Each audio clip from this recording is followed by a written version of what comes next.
Assalamualaikum warahmatullahi wabarakatuh. Perkenalkan, nama saya Dara Sintia dari Sosiologi Genap 2019.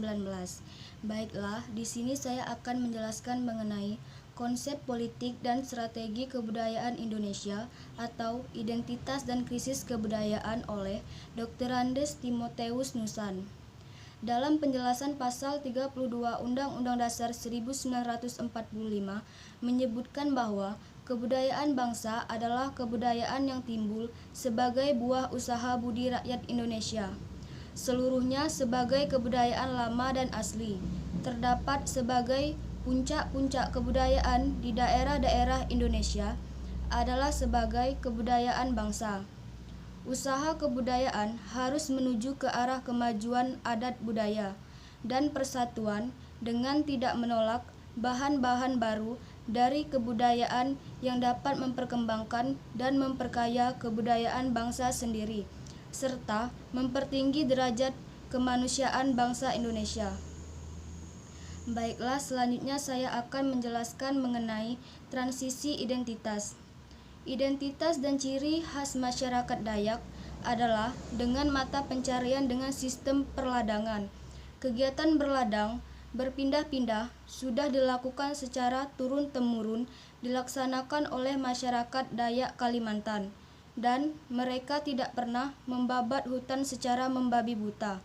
Mereka juga tahu mana yang boleh dan tidak boleh, dan masyarakat dan kebudayaan lokal Kalimantan selama Orde Baru telah mengalami proses marganisasi secara sistematis, dan penataan ruang telah menjadi instrumen utama dalam pengambilan alih sumber-sumber ekonomi masyarakat adat Dayak akibat dari kebijakan dan politik pengelolaan sumber-sumber daya alam yang tidak adil menyebabkan timbulnya konflik horizontal antara masyarakat adat dengan pengusaha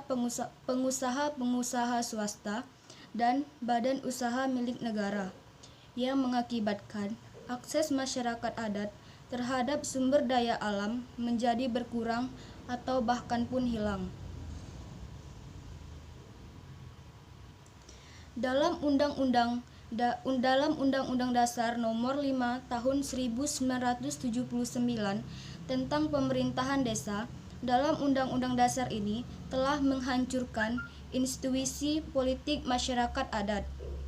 Pemaksaan sistem pertanian modern untuk menghapus sistem pertanian tradisional ladang berpindah ke arah pertanian menetap, serta penatagunaan tanah hutan adat untuk kepentingan hutan, tanaman industri, dan perkebunan telah menghancurkan basis material kebudayaan masyarakat adat Kalimantan. Selanjutnya saya akan menjelaskan mengenai konflik dan kekerasan. Konflik dan kekerasan yang kerap terjadi di beberapa daerah, satu di antaranya penyebabnya adalah belum adanya saling pengertian dan pemahaman tentang sejarah dan sosial budaya di antara masyarakat dan suku-suku bangsa. Konflik dan kekerasan yang terjadi di beberapa tempat di Kalimantan murni pertikaian antar etnis, bukan pertikaian antar agama. Pada hakikatnya, konflik dan kekerasan yang terjadi di Kalimantan bukan karena kecemburuan sosial. Buktinya yaitu suku Dayak tidak pernah mengusir ataupun memusuhi suku-suku lain, melainkan dapat bergaul dengan ramah dan toleran.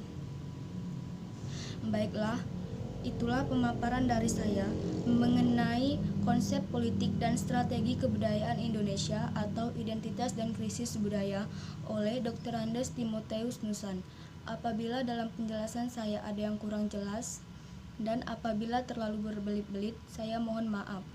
Saya akhiri, wabillahi taufiq wal hidayah. Wassalamualaikum warahmatullahi wabarakatuh.